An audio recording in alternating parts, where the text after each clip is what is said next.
episode 28. Yeah. Hey, we're finally here.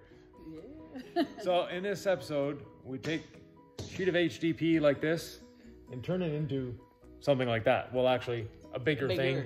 Tanks. Two tanks. Dans cet épisode, vous allez voir qu'on va prendre une feuille de plastique comme en arrière, puis on va le souder pour fabriquer 2 tanks de plastique. So we made a 135-gallon waste tank and a 125-gallon freshwater tank.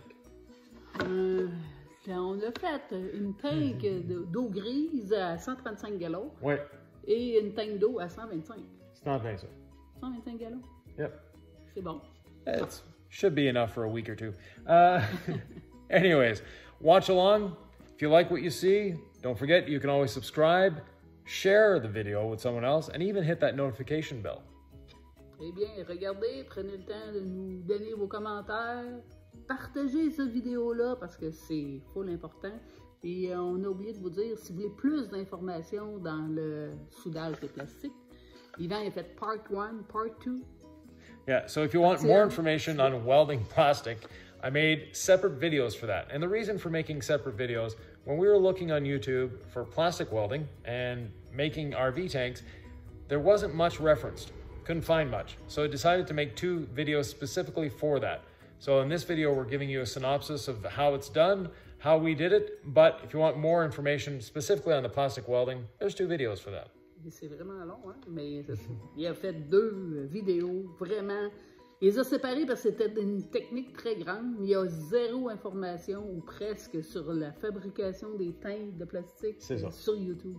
Alors, regardez-nous, ayez du plaisir, puis on vous attend à la fin.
What we see here is the base for one of the tanks. So the best way of measuring it to get it in is to physically take the base and try to set it in. Obviously it's too long, we knew that already, but we brought it in here to see how much we need to cut off. Ce qu'on voit ici, c'est la base de la prochaine tank, la tank d'eau usée. La seule manière de voir, être sûr que ça rentre, c'est de l'apporter ici, sur place. Là, on s'aperçoit qu'il va falloir vraiment couper 6 pouces pour 6 pouces au bout pour que ça passe correctement, qu'on puisse la glisser dans le fond. And the reason we could take those base pieces off, but we still have these hinge brackets at the top to contend with. So even if we took that off, we would still need to take these off, and they're welded on, so we're not taking them off. Ça, on peut pas, on aurait pu juste enlever les bases ici, la base pour tenir les portes, mais on se retrouve avec en haut, ça n'aurait pas plus passé. Fait que, on n'a pas le choix, il faut vraiment rapetisser la tank. Here we have the little jig you've seen us make over the last little while on the time lapse, and the reason for the jig is to hold these parts together to make our tanks. On a fait ce jig-là que vous avez vu dans le time-lapse pour être capable de pouvoir faire la tank. Alors, on a posé les vis ici.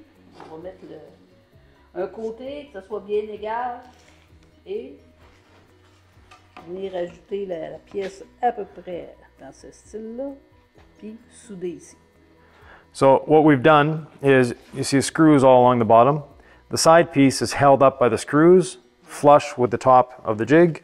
And then we put the side of the tank there leaving about a 1/8 gap to help us weld it in place. Once we have it together and we have the right setting, we'll put screws along the back to help hold it in place. Quand ça va être en place, on va mettre des vis ici pour tenir en place le grand panneau. This is our first time making tanks, so you're learning along with us. C'est la première fois qu'on fait des tanks d'eau. Ben, c'est la deuxième fois qu'on fait des tanks, mais c'est la première fois qu'on va les souder. La première fois, on l'a fait souder par quelqu'un. Yeah, exactly. What Sylvia said, it's not the first time making tanks. We've had them made for us before. We cut everything and then they welded it. This time we're welding it ourselves. Once we have our pieces cut to size, we need to clean the edges. And that's what this little deburring tool is for. Great little tool, easy to hold, easy to use. And if you look here, you'll see the edges are all frayed and ruffled. And the deburring tool removes all of that. Leaves us with a nice little chamfer that we're going to use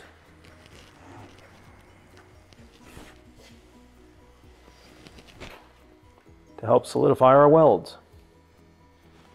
Une fois que tous les feuilles sont coupées et on est prêt à souder, il faut faire un petit chanfrein sur le bord. Ce petit outil-là est fait pour faire ça. Ça bouge, c'est très coupant. Et si vous regardez le coin ici, on prend l'outil, on s'enligne et on s'en va. Un beau petit chanfrein tout le long.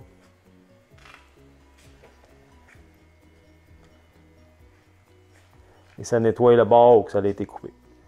This is the plastic welding gun.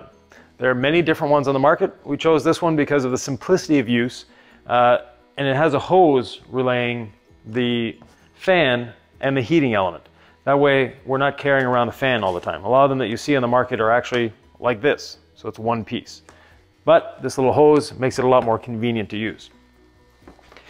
The gun itself just comes with this tip. And you use this tip for what's called pendulum welding. And I'll show you what pendulum welding is in a few minutes. But there's a few other tips that you can buy as an accessory pack. And the first one is this. This is just to lightly tack the pieces together. This is not welding. This is just to hold them together so they don't move around as you're welding them, because you have to exert a fair bit of pressure when you're welding. The next, and the one we use the most, is this one. This is designed for 5/16 round rod, or 5 millimeters. And the rod is HDPE. It's the same plastic as this, and you can get it in different colors. And you feed this through, and as you're feeding it through, the hot air from the gun melts it, and this lays it down. And you'll see that as we go along. As far as temperature goes, we're welding HDPE, high density polyethylene. And every plastic has its own temperature and its own rod. This one happens to be 300 degrees Celsius or 572 degrees Fahrenheit. So, let's get to welding. L'outil pour souder le plastique, c'est très simple, c'est ce machine-là.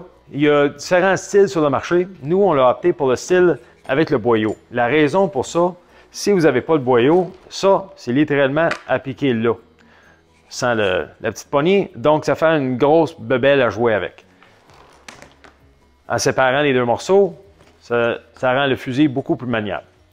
Quand on ajoute ça, ça vient juste avec le petit bout ici. Le petit bout est vissé dans le bout. Et ça, c'est pour faire une soudure au pendule. Je vais vous montrer ça plus tard.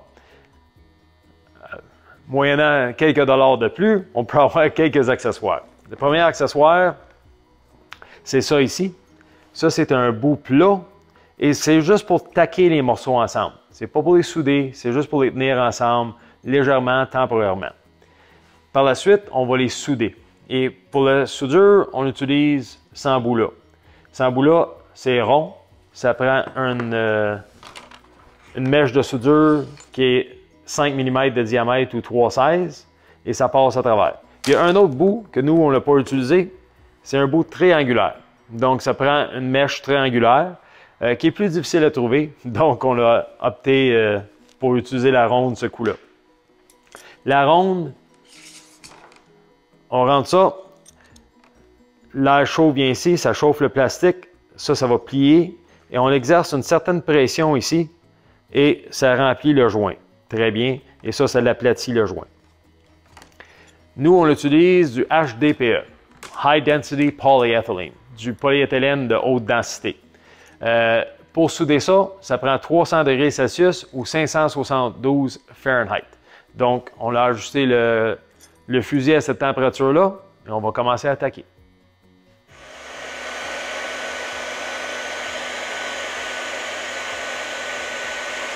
So you'll have to excuse the sound of the tool. It's a little loud, but it's a fan, it's blowing air, it's going to make a bit of noise. We have to wait for it to heat up to get to the proper temperature. And once we do, we'll be holding this in place and moving this along and melting the two together. Now again, this isn't a weld and you'll see it's not strong at all. It's just there to tack them together as we're doing the job. Donc là, on est en train de réchauffer le fusil. Excuse le son. C'est bruyant. On n'a pas de contournement de ça. Ça envoie un jet d'air chaud à travers la fente là. Et ça va juste taquer les pièces ensemble. Il faut attendre que le fusil atteigne sa température. Dans notre cas, 300 degrés Celsius. Unfortunately, plastic isn't exactly straight or rigid.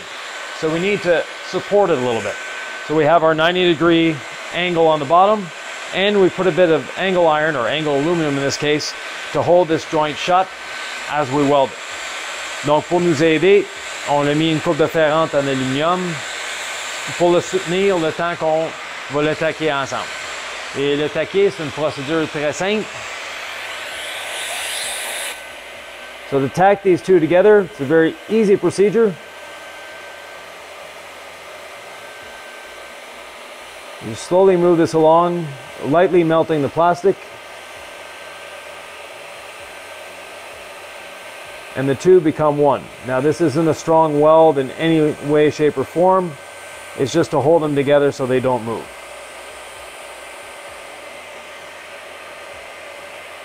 Les unir comme ça, c'est pas une soudure avec de la force. C'est simplement pour empêcher qu'ils bougent le temps qu'on les soude. This is the first test weld we did. Voici la première soudure de test qu'on a faite. Et on va essayer, on va mettre un peu de pression dessus. So putting actually quite a fair bit of pressure. You can see it's the plastic that's bending and not the weld that's breaking. Vous pouvez voir que c'est le plastique qui plie et non la soudure qui casse.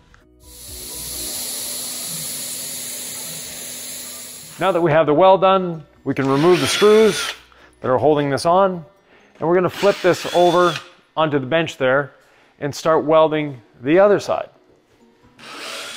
Maintenant qu'on a terminé de souder ça, on va enlever les vis qui le tenaient au gabarit et on va virer non seulement le gabarit, mais le gabarit et ça avec.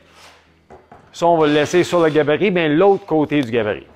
So once we get it flipped over, we're going to be putting this on the other side of this rack to make sure that it stays at 90 degrees. Because as you heat the plastic, it tends to move a little bit. Quand on chauffe le plastique, il a tendance à bouger un peu. Donc, on veut se solidifier en gardant le gabarit le plus longtemps possible attaché après ça.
There's numerous different ways of putting fittings into a tank. The preferred way is called spin welding, and it's a special tool that holds onto these 4 little tabs and spins this around 15 to 20,000 RPM. And that burns it just by friction into here. You have to drill a hole first and then put that in. The other way, and the way we're going to use, because the investment in spin welding equipment is a little high when all you're doing is 1 or 2 tanks. We're going to be welding this in like we welded all the sides. To do so, we first have to drill a hole. Then we're going to use a special glue to actually glue this in. So that glue by itself will actually hold it there. But to make sure it's a good seal, we're going to be welding around the outside and around the inside. Pour être capable de souder l'adaptateur sur le réservoir, il y a 2 façons. Un, ça s'appelle le spin welding. C'est une technique qui est faite avec la friction. C'est un gabarit spécial qui vient s'enregistrer sur les 4 petits points. Et on vire ça environ à 15 000 à 20 000 tours pour le faire fondre. Donc, ça va littéralement se fondre à ça. Le spin welding, c'est vraiment la meilleure façon. Sauf que c'est un gros investissement en outillage pour être capable de le faire et ça prend de la pratique. L'autre façon, et la façon que nous on va faire, c'est le coller et le souder. Donc, on a une colle spéciale pour la HDPE, puis c'est pas toutes les colles qui peuvent coller la HDPE. Par ailleurs, la majorité des bouteilles de colle sont faites en HDPE, pour pas que la colle reste là. Donc, on a trouvé une colle spéciale pour ça. Et par la suite, une fois qu'il est collé, on va le souder aussi. Donc, on va avoir les 2 façons pour le tenir là. C'est certain que c'est pas aussi bien que le spin welding, mais pour nos besoins, ça va faire la job. This is the glue we found locally that is adapted to HDPE. Ça, c'est la colle qu'on a trouvée localement, adaptée à la HDPE.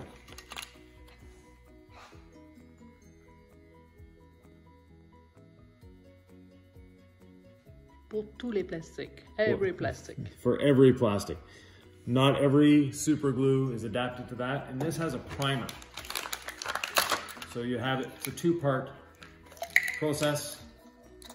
You have the activator or primer that needs to be put on first, then the glue itself. Il y a un activateur ou un primer ou un appareil, et après ça la colle. C'est vraiment une colle spéciale pour ça.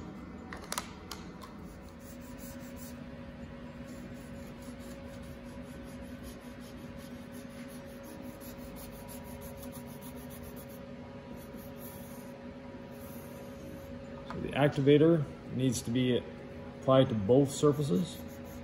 L'activateur doit être appliqué sur les 2 surfaces.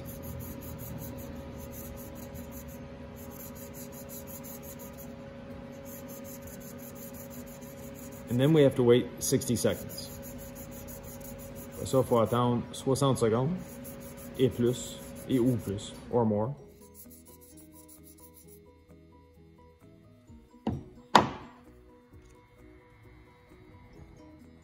Now the activator is dried for 60 seconds. We apply the glue sparingly. Là que l'activateur a durci pendant ou séché pendant 60 secondes, on applique la colle légèrement.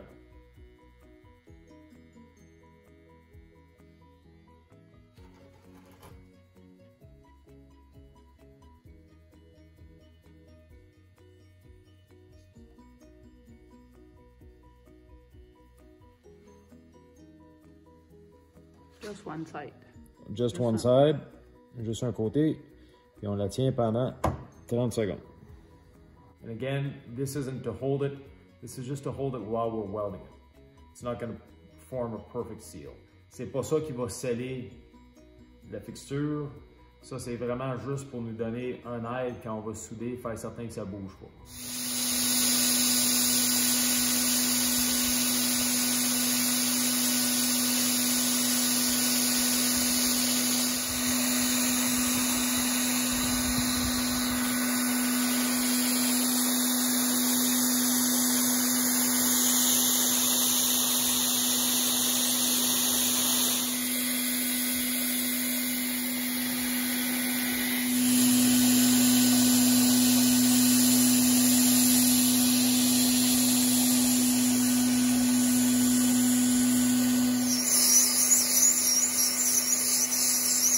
a deux techniques. Une autre technique. Ouais.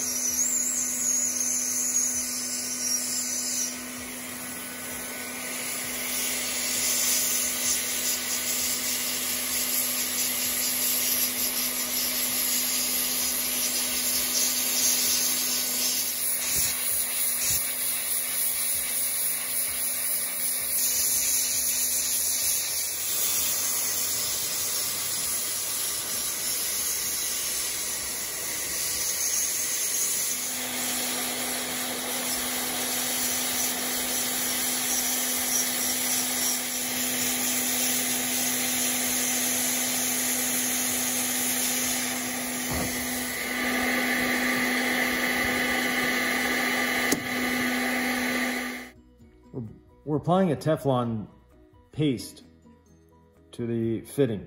A Teflon tape, the threads are too deep for that. And you have to be careful when you're buying this. Some of them are not made to go with certain plastics. So be very careful that yours is adapted to plastic. This will allow us a bit of lubrication when threading the fitting in, and at the same time helps to seal it. On applique un composé pour raccorder les tuyaux. Quand on sélectionne ça au magasin, il faut faire très attention. Il y en a qui ne sont pas adaptés au plastique. C'est en plastique. Donc, il faut faire certain que c'est un type sans acide qui ne va pas endommager le plastique. Le composé va aider à lubrifier. C'est comme un tape au Teflon, plus ou moins. Sauf que, utiliser un ruban au Teflon, les filets sont trop profonds là-dedans pour que ça fonctionne bien. Donc, on utilise une pâte à la place.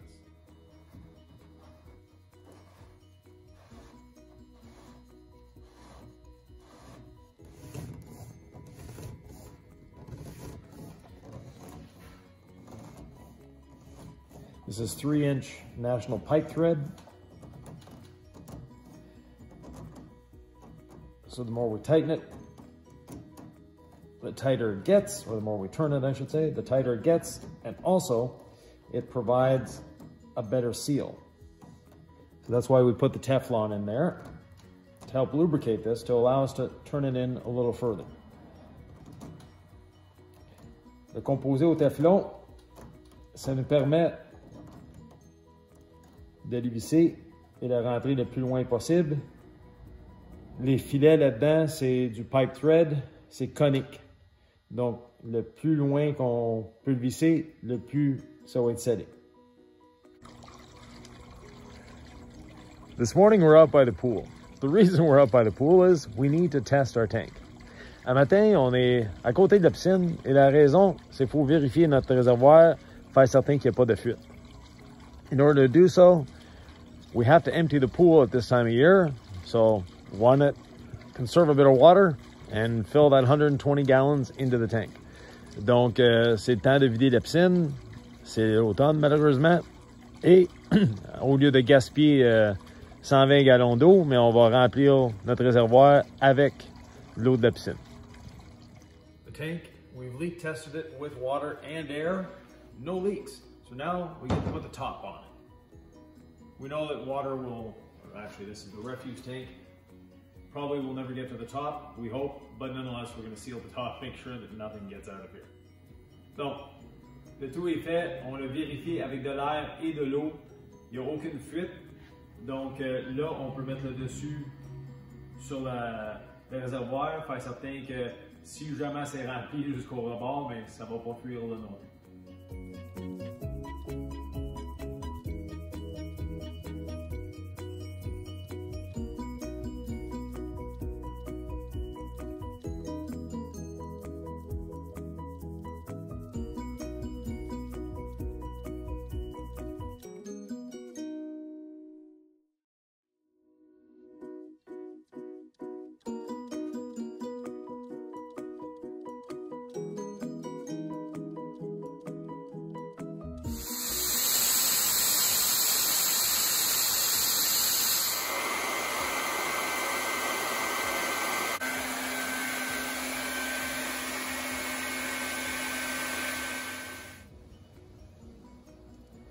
When doing some water testing, we noticed there was a bit of a leak here. And in order to fix the leak, we take a Dremel tool with this type of tip on it and go along the seam that was leaking. And we can clearly see that it wasn't bonded. So up here, oh, let me try to focus here. There we go. So up here, it's nicely bonded. And down here, and sorry, I have to keep my thumb in there to keep the focus. There, we see it, we see the split. So ground it out with the Dremel tool and we'll re-weld it. Parfois, pas tous les soudures sont parfaits, malheureusement. Et on a fait un test d'eau et on a une petite fuite. Pour réparer la fuite, on prend un outil Dremel comme ça, avec l'embout rond. On fait une petite encaveur. Et on va regarder ici, on voit que ici c'est très bien fusionné. Mais quand on descend un peu, juste à peu près ici, on commence à voir où que c'est pas fusionné. Donc, on va ressouder cet endroit-là, le refusionner et puis avoir des fuites. Lui est en train de réparer la fuite. So Sylvie is fixing the little leaks.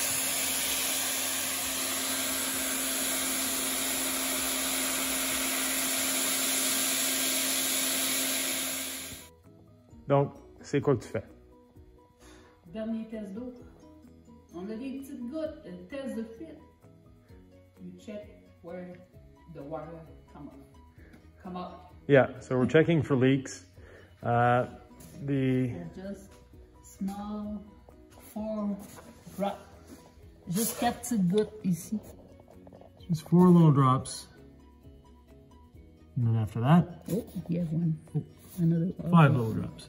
Okay. Maybe it's... Oh, ça vient d'en dessous. Okay. 5 little drops, and the tank is ready to go in. This side.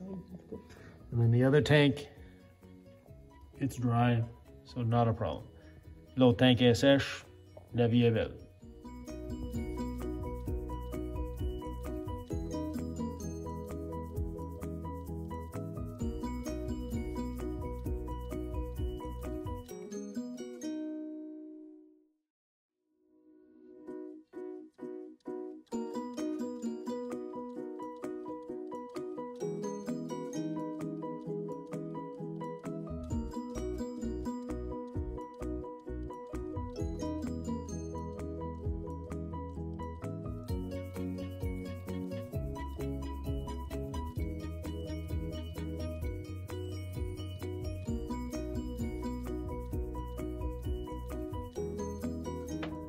Episode 28.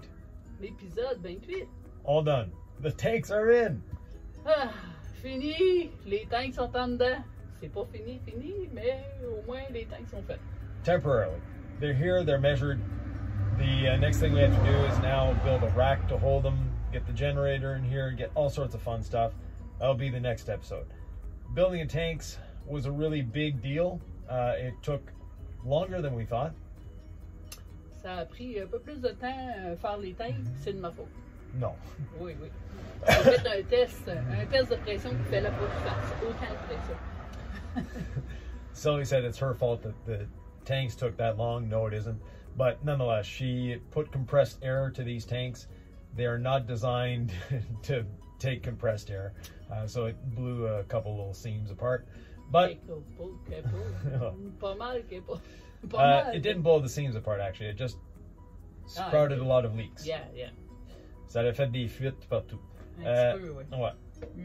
Fait que la raison, c'est de ne pas mettre plus que 2 litres de pression. Ouais. These are vented tanks. They'll never have pressure in them. But we have filled them with water. They hold water. That's what they have to do. So, like I said, next episode, you'll see us building the rack for these, getting them all solid and in place. Le prochain épisode, il va faire un petit mur ici en métal pour tenir ça solide, puis que les tanks restent solides. On va remettre la génératrice à l'intérieur, la fixer. Ouais. Ça, c'est le prochain épisode. C'est ça. And if you'd like to learn more about doing the tanks, because in this episode we gave you a brief synopsis of it. We actually put 2 complete episodes that aren't part of this series just on building RV tanks. When looking to find material or knowledge on welding plastic and building RV tanks, there was very little available on YouTube. So we decided to put a titled, Welding Plastic, Building RV Tanks, so that people will find it easier to find. Et c'est ça. Quand on a commencé, on a décidé qu'on voulait faire des tanks. Yvan a fait des recherches sur YouTube, puis il n'y avait pas vraiment beaucoup d'informations comment faire ça. Fait que Yvan a décidé de faire 2 parties parce que c'est assez complexe, des techniques pour souder, puis comment faire les tanks pour à la bonne dimension. So as always, thank you for watching. If you have any questions, comments, thoughts, ideas, and don't forget, you can share this with other people too. But if you have any of those comments, questions, thoughts, or ideas, leave them below in the comments. We're always happy to help. Ah oui, si vous avez vraiment des commentaires, ça nous fait plaisir de les lire. Vous avez des bonnes idées, envoyez-nous-les. Et aussi, si vous avez le temps, partagez ces vidéos-là parce que c'est beaucoup d'informations, puis il n'y en a pas beaucoup sur le web pour comment on fait un RV avec un boss. Ouais. Alors, merci et à la prochaine.